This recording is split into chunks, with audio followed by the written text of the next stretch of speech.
If there's one selling point that I can send to you, it's not that Princess the Hopeful is a magical girl setting in the Chronicles of Darkness. It is a setting that is about a grimdark world where you're the only people who can help others find hope in the darkness. This is the Awkward GM, and today I'm going to be covering Princess the Hopeful. The only reason this video is happening is because of my patrons on Patreon. I had set up a goal for $15 a month. We would do a Princess the Hopeful video, and we've crushed that goal now. If we get higher, I'm going to have a new goal, and I want you to put a suggestion in the comments below for what video I should do next for my goal. It can be anything, any game system at all, as long as it's TTRPG related.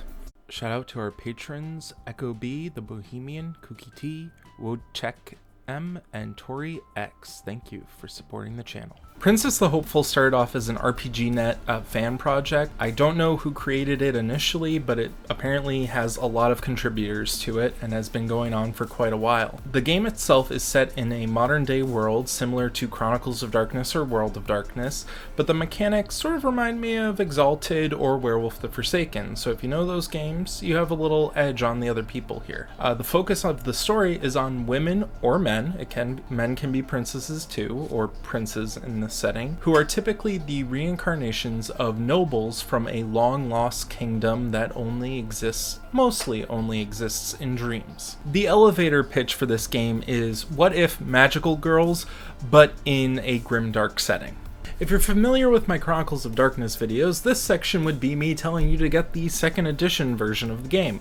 Well, you can't really do that. It's a fan project, it's given out for free, and there are 4 different versions currently in active development or completed. Each one of these versions had different contributors who wanted to do different things. The version I'm going to be focusing on for this video is going to be the Vocation version, which was made for the God Machine update from New World of Darkness into Chronicles of Darkness. Now, there is a version of Princess the Hopeful that is being currently updated and worked on called Princess the Hopeful Crystal, but that's not out yet, so I'm not going to be talking about it, sadly. Most of the information I am talking about today is not going to be mechanics based, so hopefully it can go across all the different versions of Princess the Hopeful. As far as the world building, what is a princess? A princess is the reincarnation of a noble from this prehistory kingdom, which is just called the kingdom, that was made up of 8 different sovereign nations. These nobles had an inner light where they got their magic from, and if it got dimmed by darkness, it would lower. So if they got sad,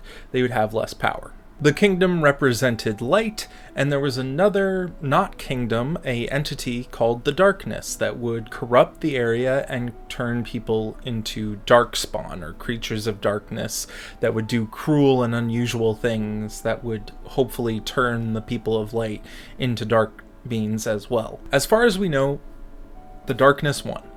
Everyone died, and the reincarnation was stopped by the darkness, and everything fell to despair.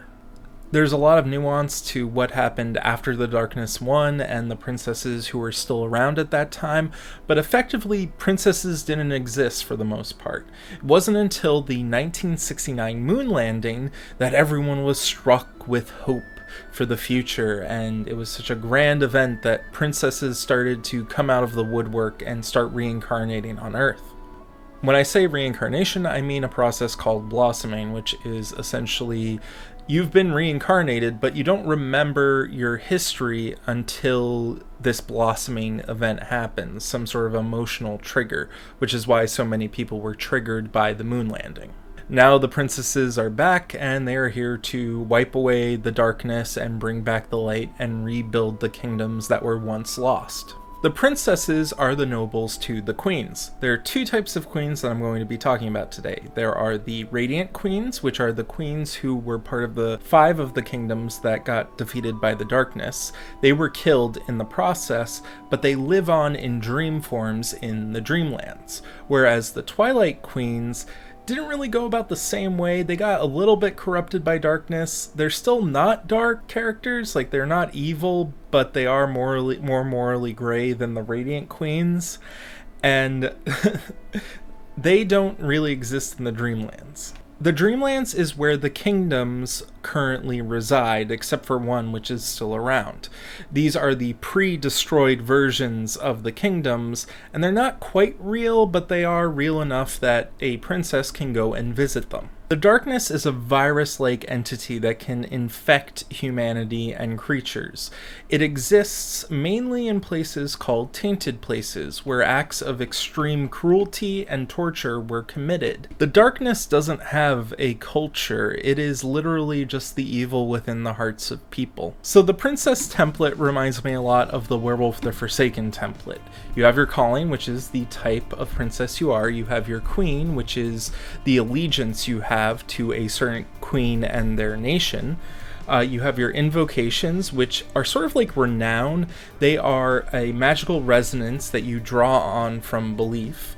You have charms, which are the magical abilities that princesses use. You have the inner light, which is the power stat for the princesses. You have wisps, which are the energy you use to power your magical abilities. You have your belief, which is your confidence in the light. You have your vocation, which is an aspiration that you have, an extra one that you have to help others. You have a phylactery, which is an item that allows your princess to transform into their princess form. You have an echo, which is what princess can do to inspire others around them. And then you have shadow, which is sort of like an integrity representation of your mental health in the face of cruelty and suffering. So I was mentioning the calling, your type of princess you are. They're very much similar to classes I've seen in, say, Dungeons and Dragons or something else. But the champion, for instance, is your sort of warrior soldier type. It's kind of like Buffy the Vampire Slayer. They are going to be fighting. Then you have graces, which are more socially focused. They're kind of like maybe a Nara from Firefly would be a good example for one. Then you have the menders, which are kind of your clerics, your healers. They're going to fix you up. I would say a good example of this might be water bending in Avatar: The Last Airbender, where there is a healing version of water bending, even though it doesn't really make sense to me. We've got your seekers, which are your detectives and investigators. They're kind of like, and I like the example in the book here. The book example is Miss Frizzle from the Magic School Bus. Then we have the troubadour, which is essentially your artists or entertainers or bards. Honestly, I was thinking I couldn't come up with an example for this, but now I do, which is Rain from the Owl House is kind of like a troubadour type princess. So now we talk about the queens and how princesses under each queen sort of behave or are stereotyped.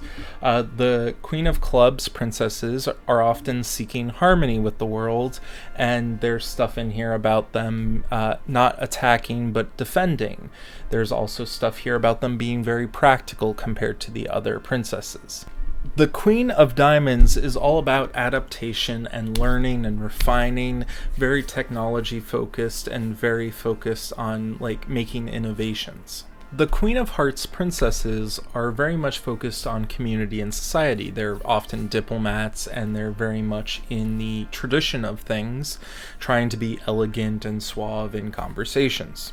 The Queen of Spades princesses are sort of rogues and scoundrels who are good at heart. It's sort of like Robin Hood and his merry men, kind of. So the Queen of Swords princesses are often headstrong, they believe in their inner strength and they have passion. They like to go their own way and make moral choices based on their own morals instead of what the law says should be true. We also have the Twilight Queens, which are sort of like a rival faction to the Radiant Queens. They're not antagonists per se, but they can be, and they can be at odds with each other.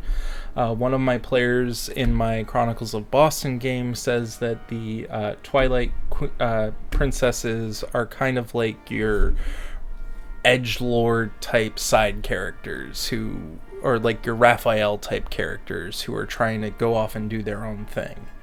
We've got the Queen of Tears, who's the last surviving kingdom in a constant state of war with the darkness. You have the Queen of Storms, which is a more rage and combat focused kingdom. And then you have the Mirrors, which are the Queen of Mirrors, which are the princesses who hope they are the true heir to their queen, because apparently she's looking for her replacement, and she always goes up to a princess and says, You will be my true heir. You possibly could be my true heir. And they're very self-centered in that regard. So the first thing that I think all people should know about Princess the Hopeful is that it is very crunchy as far as the mechanics go. It's very complex. That's because the mechanics aren't based on Chronicles of Darkness, which is pretty easy from my point of view, but it's actually based off of Exalted, which is a little bit more crunchy. It has a little bit more prerequisites that you need for certain things to happen. So for instance, if you want to have certain charms or abilities, you need to make sure that you have the right invocation stats in order to purchase those abilities. If you don't, you can't purchase them. So let's say I wanted to have a gun as a weapon. Well, there's the Levin Bolt fight ability that is just 1 dot of fight. It is a permanent item, but it has all these different upgrades that I can take, and depending on what my invocations I have, it can get different upgrades. So it can do freezing shots, it can do burning shots, it can do piercing shots, it can do trick shots, and etc.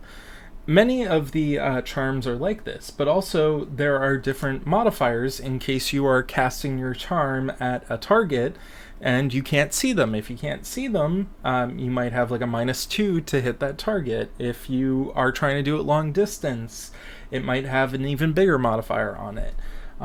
There's some different stuff, like if you want to affect people of an organization, if it's going to last very long, if there's something called Sanctuary, or there's all these other things that can adjust how these abilities work. I think I've made my point about the mechanics. Now let's move on to the antagonists. So the antagonists, there are only really 3 main antagonists. You have the Creatures of Darkness, which are basically anyone who's been tainted by these dark thoughts that creep in and infect people and turn them into monsters, including animals can be turned into monsters as well via this. Then you have the Twilight Princesses, who are kind of like, well, that sounds like a Zelda game, but also they're more like your rivals. They will maybe have different goals than you do, but they're not necessarily evil. And then you have the Dethroned, who are princesses that have completely fallen to the dark side. They're your evil princesses who are likely to kill you. Big thing that you should be focusing on when playing this game is that you are focusing on the group as a whole. It's about community. It's about coming together. It's about bringing hope to society and the world. It is set in a grimdark setting because that is very hard to do. Don't forget that your players are going to have something called sensitivity and shadow, which is basically when your players encounter these acts of terror, these acts of cruelty, they will have to roll a breaking point in order to make sure that they are not falling to darkness themselves. If there's one selling point that I can send to you, it's not that Princess the Hopeful is a magical girl setting in the Chronicles of Darkness. It is a setting that is about a grimdark world where you're the only people who can help others find hope in the darkness. Now, how would I run Princess the Hopeful? Now, I would definitely run it as Owl House, because that is a show that I've been liking recently, even though I don't really watch anime or animations that much. That being said, as I said before, place a focus on the princesses in the group and their connections with one another. This is your Sailor Moon type story. This is your Owl House type story. You are having all these interpersonal connections and you're trying to build each other up. You're not trying to take people down. You're trying to support one another and support the people within your community or within your society and help them look through the darkness and see the light. I would say I would love to have a human-like villain as a representative of the darkness. I'm not saying that the darkness itself would be a human, but I would probably have a dethroned princess that would be there as the face of the villain, so that they had something that they could point to and say, okay, we need to defeat this person so that the darkness at least doesn't have a strong foothold in this area at the moment, or in our town at the moment. I would show the players how the darkness can affect their friends and family. It's a common trope in like Sailor Moon where they would go out and hang out with their friends, but they go to some store that got taken over by whatever the evil queen was, and the friends would be either infected by some sort of alien creature or some sort of corruption that would almost kill them. It's basically you need to take, or I want to take, the darkness aspect and always put it at butting heads with the light. The players are there to help their friends and family, not just each other. And as I said before, a big thing about this is showing that there is hope when things look hopeless. That's a very cheesy way of saying it, but it's true. So that's it for Princess the Hopeful. I hope you find this video enlightening. Thank you so much for watching, and I hope you have a good one. I'm going to put a video over here that is an algorithmic video that has been chosen specifically for you.